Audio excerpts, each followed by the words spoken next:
Hallo und herzlich willkommen zurück zu einer weiteren Folge Fate Stay Night Remastered. Und ja, wir befinden uns ja gerade mal wieder im Kampf mit Berserker. Und Saber ist gerade dabei, ihre Noble Phantasm benutzen zu wollen. Ich sag mal nein, mach's nicht. Wind peels back from the blade. The golden sword begins to reveal itself in her Saber's hand. I told her not to use it. The sword I told her never to use, no matter what. I snapped. The last threads that had been holding me together finally give. Don't use it, Saber. My left hand burns. A command spell stroke disappears. どうしてもうこれしかないではないですか、シロ。 I don't care. To hell with that. All I know is that if she uses it, she will disappear. You're already on your last leg, just from unleashing your sword. You can't use it right now, so just hold on. If you can't use your sword, I will make one you can use. 現実で叶わない相手なら想像の中で勝て。自身が勝てないのなら勝てるものを幻想しろ。It's so obvious. It's the only thing I can do. I have to make it. I have to make something that won't lose. I have to imagine the strongest weapon. I have to imagine the ultimate imitation. It has to fool everyone, even me. It shouldn't be that hard. It's not something impossible. Oh, komm, diese scheiß Fliege nervt. Since the beginning, my body has been a specialized magic circuit for this purpose alone.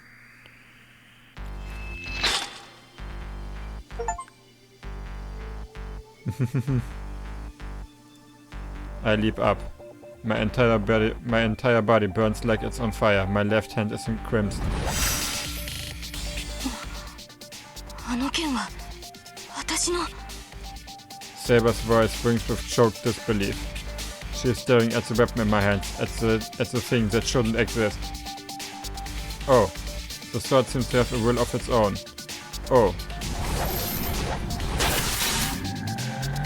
The golden blade moves as if it is being drawn to the giant's arm. It slashes at him, tearing through the arm. Tosaka falls to the ground along with the arm that had been holding her. The golden sword shatters as if it had been made of glass. My blood begins to flow backward. It doesn't matter. The sword broke. That's impossible. If I imitated that sword, it shouldn't have shattered like that. It shattered because it wasn't sufficient. My image of the sword wasn't enough. Berserker's furious gaze turns toward me. His massive sword swings up at me. This time he is determined to cut me in half. It doesn't matter. Berserker, you're not my enemy right now. I am only fighting against one person right now. Sich selbst. The last one wasn't perfect. My image of it was flawed, so the sword that should have been invincible broke. If I'm to duplicate things, I need to work on not just their shape, but also their maker.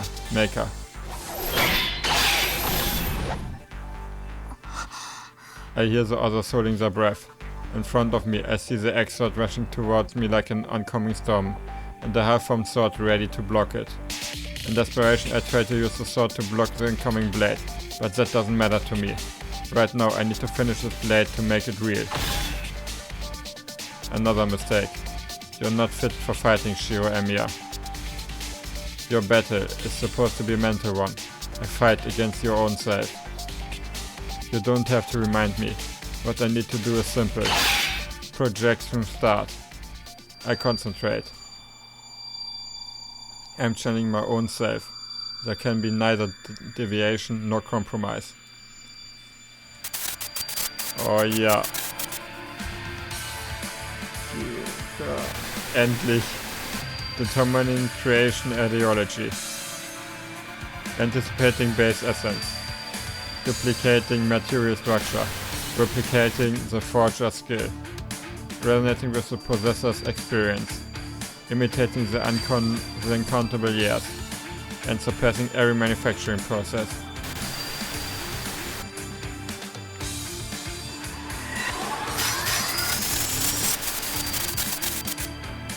Illusion shall bind with reality to forge a sword.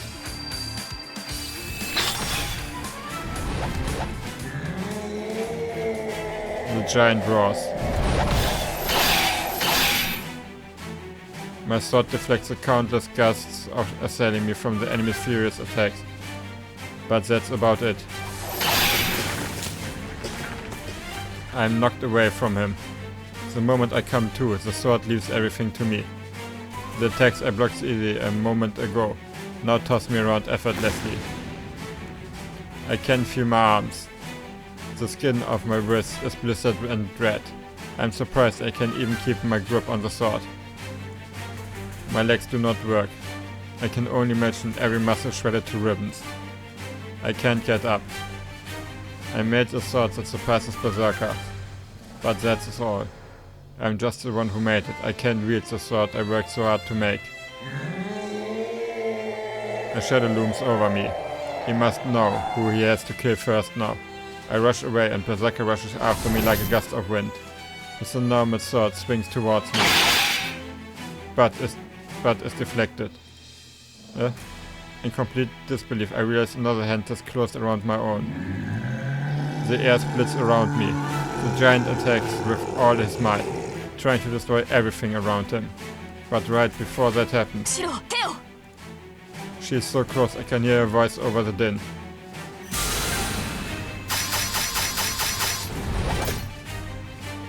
If Berserker is a storm front coming to attack me, Saber is a gale rushing to my side. Oh, misuse. Saber sprints over to me and twists around, gripping me firmly.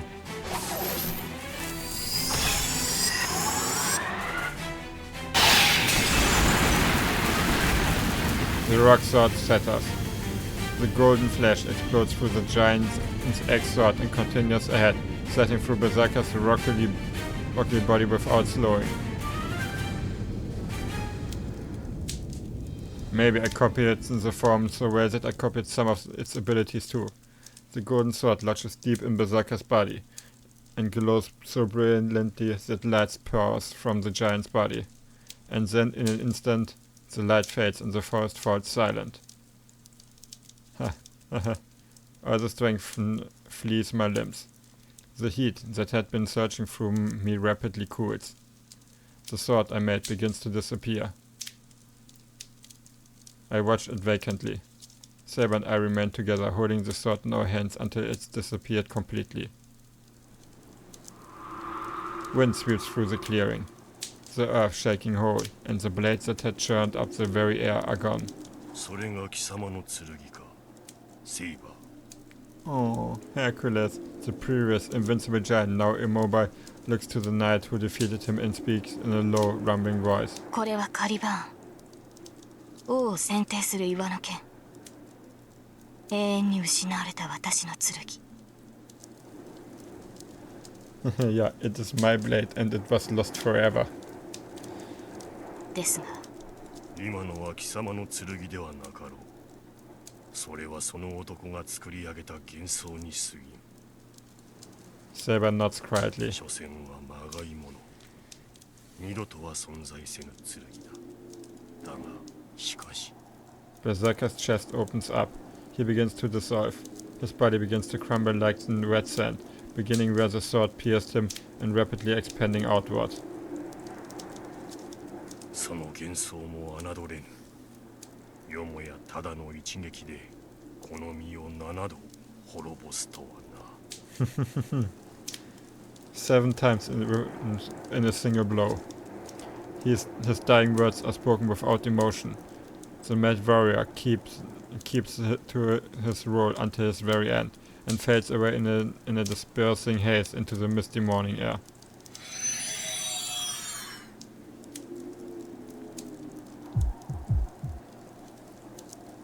Dizziness rocks me where I stand. This is probably the price for such excessive use of magecraft. The blood that rages through me is putting pressure on my brain, sending far too much oxygen out to the rest of my body. My head feels like it could split open. The enemy has disappeared, and whatever was numbing the pain earlier has faded. As if to make me pay the accumulated toll of this incredible battle. The dizziness and headache crash into me like twin meteors. シロ I'm about to collapse, but Saber supports me. Saber shouldn't have the energy for that either at this point. No, I'm fine. I've got a few broken bones, but nothing fatal. I've got that healing thing, and it is already kicking in, so I will 何 be を言う fine. のです。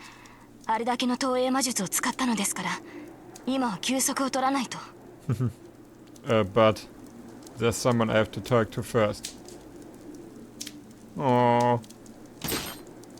エリアスフィール Saber stands ready. Ilya stares at where Berserker had been standing, her eyes hollow. ちょうどいい。何のつもりかは知りませんが、追う手間が省けました。潔く、ここで。No, Saber, don't hurt Ilya. Without Berserker, she is... I stopped Saber with the last remaining strength I have. Ilya doesn't even seem to notice we are here. She just stares at the ground. 嘘。まさか死んじゃったの？ Oh, she sounds like an abandoned child. Ilya. Ilya lifts her head absent-mindedly.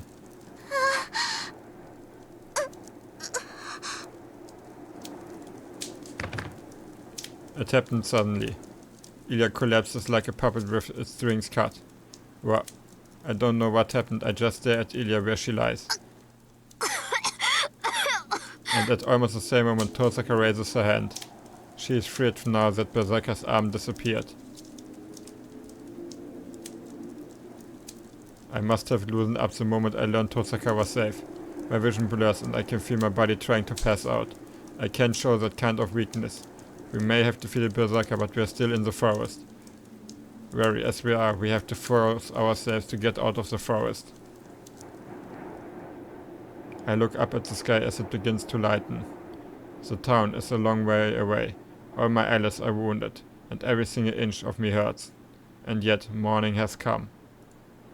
We survived a night. I was prepared not to.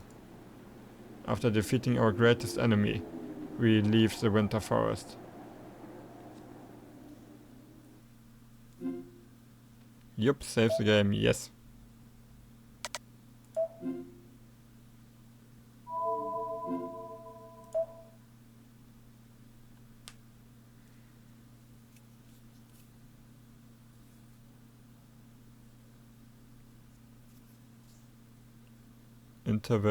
Interval level 4. Okay. The sky was still pale grey. Was it dawn or dusk? It's hard to tell. The vast sky overhead and a wide field stretching out on all sides. The sky seemed close enough to touch. Clouds, low enough to grab hold of. This was one of the battlefields she fought on. But there was no longer any cavalry in her service. The sprawling golden meadow was gone. Instead, unfolding under the dull sky was the remnant of a battlefield. No emotion. She must have seen this kind of thing almost daily. Her desolate heart was empty. As she leaned against the golden sword, she exhaled deeply and let her shoulders relax. The battle must have ended. After glancing over the bodies of the defeated soldiers, she returned to her camp. Those were the battles she experienced. Her cold, calm demeanor remained unchanged. No matter the predicament she has been in, she remained just like the woman I've always known. And then I see the dream of a king. The moment she drew the sword, she stopped being human. She took over for her father as a feudal lord, and became a king with many knights. She was known as King Arthur and Altria. The life of the girl who once aspired to be a knight changed so radically. She acted like she was the king's son. The ruler of territories and knights had to be male. Only her father and the mage knew the king was female. She covered herself in iron and hid the truth for the rest of her life. There were those who had their suspicions, but the king of knights, who wielded the sacred sword, knew neither injury nor age. Excalibur was blessed with the protection of the fairies, making its possessor immortal. As such, nobody questioned her tiny frame, which was much too small for a knight, or her face, which may have appeared girlish. Instead, she was hailed as the truly beautiful king. And in fact, the king was invincible. Neither size nor appearance mattered. Those who lived in fear of the savage invaders desired a strong king, and the valiant knights would follow only a truly superior leader. The king satisfied each of these conditions, and so nobody questioned the king's identity. It did not matter if the king was a child or a woman. All that mattered was that the king protected the nation. The new king was fair and selfless, and always stood on the front line, fighting and defeating the nation's enemies on the battlefield. Many enemies and citizens died, but the king was always just, and she played her role as a king better than anyone else. There was no room to suspect otherwise, and any such suspicions would be pointless, where the king was right in any case. She knew no defeat on the battlefield. Her army reformed the lost cavalry, then charged across the battlefield, defeating foreign infantry and smashing through the defenses. Did she always stand on the front lines because her nation was behind her? Before she headed out to battle, she had to cast aside so many citizens. Once she was on the battlefield, she had to cut down all her enemies. As her battles were fought in defense of her nation, it was common to bring villagers tried to support the army. In that sense, no knight killed as many as she did. I can't tell if she ever really felt that burden. It's not something I can really know from a dream. But I do know she didn't have a moment's doubt or hesitation on the battlefield. Grief never touched her thoughts when she sat on the throne. A king is not human. Human emotions will make it impossible to protect people. She kept her oath, never wavering. She addressed the issues facing her nation, and she worked on matters of political concern. She ruled without wavering, and she punished the deserving without error. And after winning so many battles, unifying so many clans, and punishing hundreds of criminals, King Arthur doesn't have a human heart. One of the knights in her entourage murmured this. Everyone must have felt the same way. The more perfectly she carried herself as a king, the more everyone questioned their monarch. There is no way someone devoid of human emotion can rule humans. Several reputable knights left the White Castle of Camelot, but the king accepted this as inevitable and incorporated it into her rule. And so the fair king, once so admired by her knights, began to isolate herself. Such trivialities were of no concern to the king. Even if she was deserted, feared, or betrayed, her heart would remain unchanged. It couldn't be helped. The moment she took that sword, she abandoned her emotions. And then her final battle began. The battle at Badoon Hill ended in a complete victory, and that inescapable conclusion led to the savage clans finally offering peace. And so the nation that had been holding its breath, waiting to be destroyed, knew a moment of peace. The age of warfare, where a nation leaned on a singular hero, came to an end. Britain was finally going to become the nation she had always dreamed of. The scene starts to fade away. I realize the dream is ending and I'm about to wake up. I can feel myself drifting closer to wakefulness.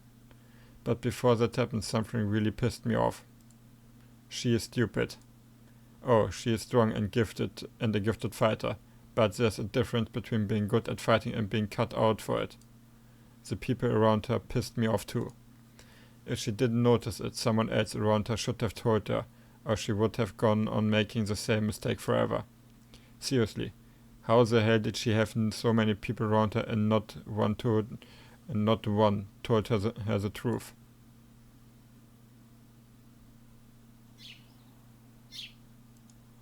I wake up. We escaped Ilias forest and returned home yesterday afternoon. Tosaka went back to her room, complaining her stomach hurt, and my headache wasn't getting any better, so we all decided to just go to sleep. It must have been the extra weight I was lugging around. As soon as I got into bed, I couldn't get back up. Saber was the only one who seemed fine, and Tosaka and I left her to guard the house while we slept, and then... So I slept for half a day. At least my headache is gone. I'm relieved. The whole thing with Berserker. The headache I got after copying Saber's sword was unreal. If it had kept up, my head might well have just split down the side. Then I noticed. Huh? Saber sitting on the floor right next to my head. Saber, why are you glaring at me like that first thing in the morning? Did something happen while I was asleep? いいえ、ただ夢を見てしまったもので。いえ、何でもありません。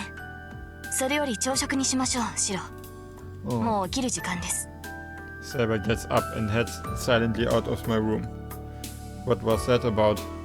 I don't know why Saber's acting strange. I'm really not sure, but if she was sitting by my bedside the whole time, was she nursing me back to health? The moment I have that thought, the scene from last night comes back to me. Wow, what the hell am I thinking? I shake my head to rid myself of those impure thoughts.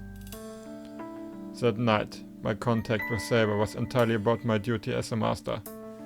If I don't rationalize it like that, I will never be able to look at Saber again. Calm thoughts. Calm thoughts. We acted normal when we were coming home yesterday. That is all I need to do. No, I was actually just tired yesterday, but I still need to act normal. Besides, Saber wouldn't like me acting like this. Okay, I just need to calm down and make breakfast. I take a deep breath and get changed. It's 9 in the morning. Saber hasn't eaten since lunch yesterday, so she must be hungry.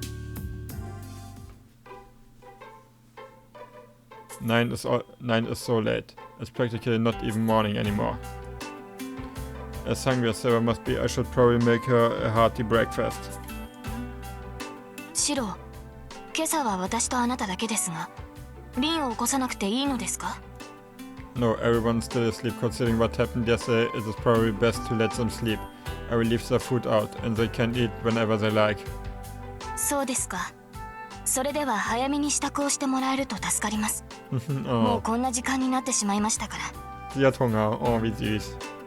I know, I feel better now, so let's head to the dojo once we finish eating. 道場に行くとは、まだ私と剣の鍛錬を続けるのですか? Why not? It's our daily routine. Der Blick von ihr. What's wrong, Saber? Did I say something weird? あ、いえ。もう鍛錬はしないのだろうと勝手に思い込んでいました。バーサーカーが倒れた今、シローがそこまで必死になる理由はなくなったのではないかと。I see, you know, you may be right. The common enemy we all share in Berserker is gone now. We teamed up to take on an enemy far stronger than us, and that is also why I trained so furiously in such a short period of time. Oh. But I would like to keep training. I'm still an untrained mage, and I get to see the real you when you wield a sword. That makes it easier for me to talk to you too. Well, I say easy, but what I mean is like, I kind of enjoy it. はあ、道場での私は本音を出しているのでしょうか。You sure do. At least you don't hold back. I prefer it that way. Besides, I think you get to loosen up as well. Anyway, our routine has been us sparing in the mornings. Don't take the few pleasures I have.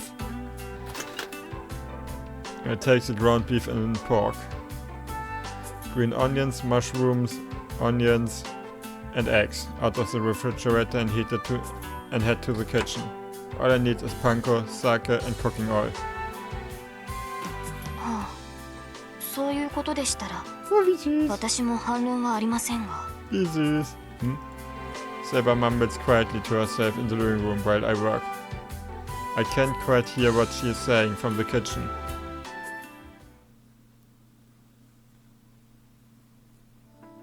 Smack, smack, pound, pound. I mix onions, panko, sake, egg, salt with 400 grams of ground beef and pork and knead it all together. Rezept aufgeschrieben? I have decided to be bold today, so I'm making stewed Japanese-style hamburger steak for breakfast. リン、目が覚めたのですか？ Saber's voice drifts out from the living room. Tosaka? I glance back over my shoulder as I cook.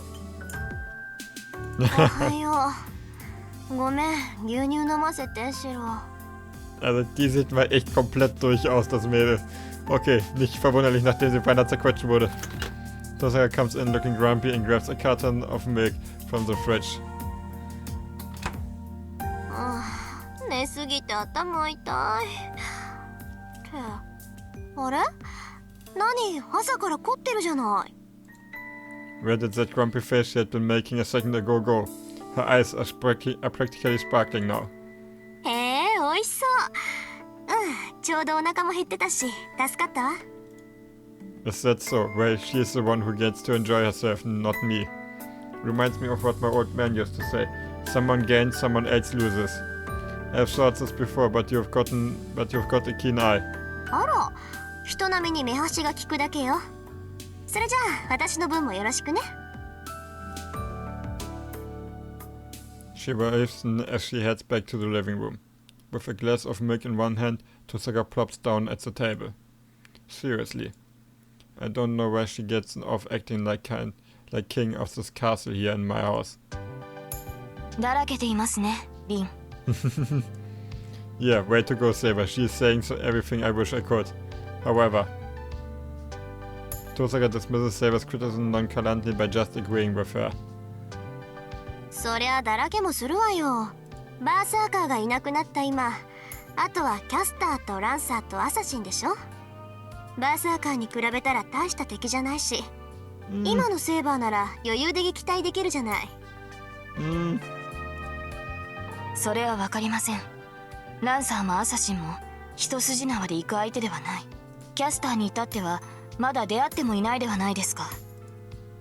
謙遜謙遜。アーサー王の手にかかっちゃそんじょそこらの英霊なんて10羽一からげでしょ。今までは魔力不足で嘆いてたけど、今のセイバーに対抗できるサーバントなんて一人もいないわ。Saber narrows her eyes at Tosaka. I have the same reaction. We shouldn't let what Tosaka said just go by. Tosaka, do you know who Saber is? うすうすね。確信が持てたのは昨日よ。あれだけの聖剣を扱える英雄なんて一人しかいないもの。まあ伝説のアースター王が女の子っていうのには驚いたけど、目の前にいるんじゃ信じるしかないじゃない。それに伝説なんて都合よく改ざんされたものでしょ。セイバーが隠したのか周囲が隠したのか知らないけど、確かに中世の王様が女の子ってのは都合が悪いものね。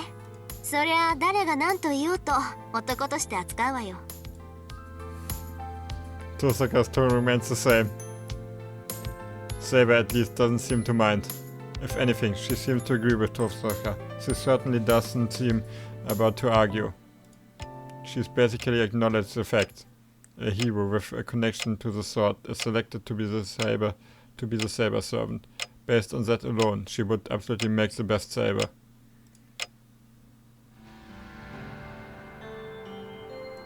Aber ich würde sagen, an dem Punkt beende ich jetzt mal hier diese Folge. Vielen Dank fürs Zuschauen und bis zum nächsten Mal. Ciao!